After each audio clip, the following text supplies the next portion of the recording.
Municipal ఎన్నికలకు నగారా మోగింది. ఫిబ్రవరి 11న municipal ఎన్నికలు జరగనున్నాయి. ఫిబ్రవరి 13న మున్సిపల్ ఎన్నికల ఓట్ల లెక్కింపు జరగనుంది. మరింత సమాచారం మా ప్రతినిధి నాగేశ్వరాచారి ప్రత్యక్ష ప్రసారం ద్వారా అందిస్తారు. అశ్విని, రాష్ట్రంలో మున్సిపాలిటీలు కార్పొరేషన్ల ఎన్నికల నగారా మోగింది. రేపటి నుంచే నామినేషన్ల ప్రక్రియ ప్రారంభం కానుంది.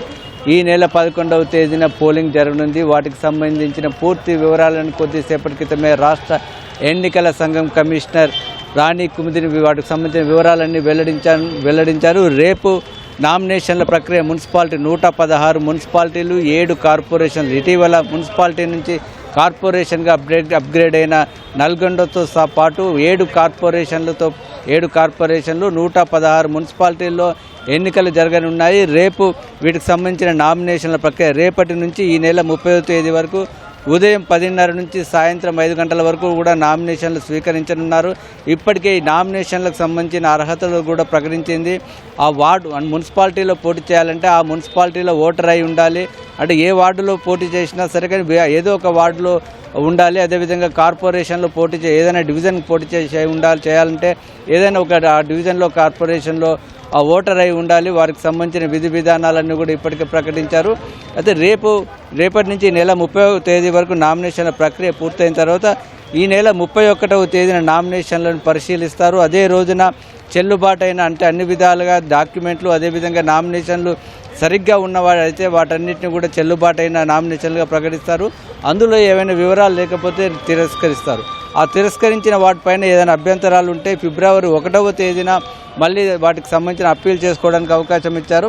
ఆ అప్పీల్ వచ్చినటువంటి నామినేషన్లకు సంబంధించి 2వ తేదీన నిర్ణయం తీసుకుంటారు. ఇదంతా కూడా ప్రక్రియ పూర్తయిన తర్వాత ఎవరైనా అభ్యర్థులు ఓటింగ్ నుంచి తప్పుకోవాలనుకుంటే నామినేషన్ల ఉపసంహరణ గడువు ఫిబ్రవరి 3వ తేదీ మధ్యాహ్నం 3 గంటల వరకు ఉంటుంది. ఆ తర్వాత ఆ నామినేషన్ల గడువు పూర్తయిన తర్వాత అప్పటి వరకు ఉన్నటువంటి జాబితా ప్రకారం పోటీలో ఎవరెవరు ఉన్నారనే ఒక తుది జాబితాను ఎన్నికల అధికారులు ప్రకటించనున్నారు. ఫిబ్రవరి 11వ తేదీన ఉదయం 7 గంటల నుంచి సాయంత్రం 5 గంటల వరకు పోలింగ్ జరగనుంది. అన్ని ప్రాంతాల్లో ఇప్పటికే పోలింగ్కి సంబంధించిన ఏర్పాట్లను కూడా పూర్తి చేశారు. నామినేషన్లకు సంబంధించి అదేవిధంగా ఆ పోలింగ్ సంబంధించిన కూడా అవన్నీ చూశారు. అయితే ఒకవేళ ఏమైనా అభ్యంతరాలు ఉన్నట్టయితే రీపోలింగ్ ఒకవేళ జరిపించాల్సిన అవసరం ఉన్నట్లయితే మరుసటి రోజున అంటే ఫిబ్రవరి 12వ తేదీన రీపోలింగ్ జరుగుతుంది. ఆ తర్వాత ఫిబ్రవరి 13వ తేదీన ఉదయం 8 గంటల నుంచి ఓట్ల లెక్కింపు జరుపుతారు. ఆ ఓట్ల లెక్కింపు పూర్తయిన తర్వాత అదే రోజున ఫలితాలు ప్రకటిస్తారు. వీటన్నిటికి సంబంధించిన అంటే వార్డు కౌన్సిలర్లు డివిజన్ కార్పొరేటర్ల ఎన్నిక మాత్రమే ప్రత్యక్షంగా జరుగుతుంది.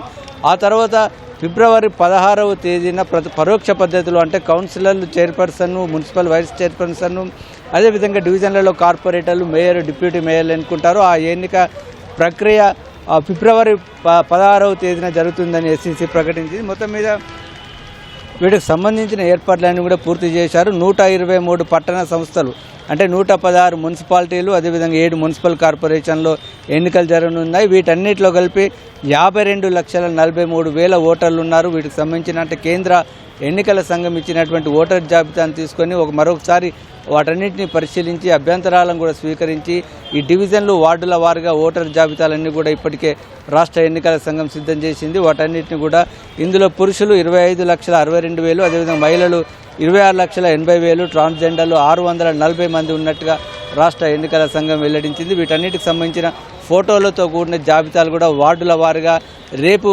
ప్రచురిస్తారు. ఆ ప్రచురించిన ఆ ఓటర్ జాబితాలో ఉన్నవారు మాత్రమే ఎందుకంటే నామినేషన్ వేయాల్సి ఉంటుంది కాబట్టి వాటన్నిటిని కూడా అధికారికంగా ప్రకటించనున్నారు. వీటన్నిటికి సంబంధించి కూడా రిజర్వేషన్ల ప్రక్రియ ప్రభుత్వం పూర్తి చేసింది. బీసీలకు అదేవిధంగా ఎస్సీ ఎస్టీలకు రిజర్వేషన్లు చేశారు. అంటే 2011 జనాభా లెక్కల ప్రకారం ఎస్సీ ఎస్టీలకు, బీసీలకు మాత్రం కులగణన ఆధారంగా డెడికేటెడ్ కమిషన్ ఇచ్చిన సిఫార్సుల మేరకు బీసీలకు రిజర్వేషన్ చేశారు. ఆ తర్వాత మొత్తం అన్నీ కలిపి అంటే ఆ వార్డులు అదేవిధంగా కార్పొరేషన్లో ఉన్నటువంటి ఎస్సీ ఎస్టీ బీసీ జనరల్ అన్నీ కలిపి అందరిలో 50% ఉండే విధంగా మహిళలకు లాటరీ ద్వారా తీశారు. వీటన్నిటిని కూడా రిజర్వేషన్స్ అన్నీ కూడా ప్రకటించారు. మొత్తం మీద అన్నీ కలిపి 2,996 వార్డులు ఉన్నాయి.